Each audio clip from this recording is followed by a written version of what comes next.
Welcome to Absolute ERP.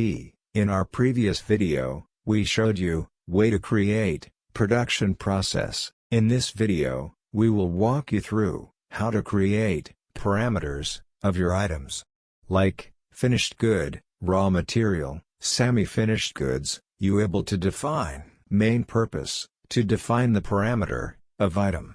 It refers to their unique characteristics that are used to describe your item in more detail. For defining parameters, go to Setting tab, then move to Production tab. Once you come on this screen, on the left-hand side, Manage Parameters tab is appearing. Click over it. Now, all the predefined item parameters is appearing here. If you want to create new, click on it. By filling the necessary details, you can simply create new parameter, like color, size, grade, length, etc. Mention name of your new parameter. In my case, I am creating width.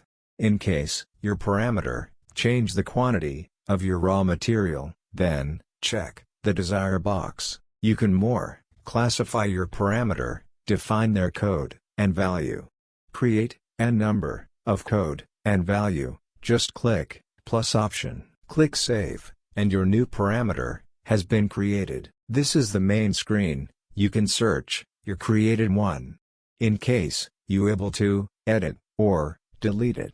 In today's video, we have shown you way to define item parameters. If you want to know more about Absolute ERP, stay with our other videos.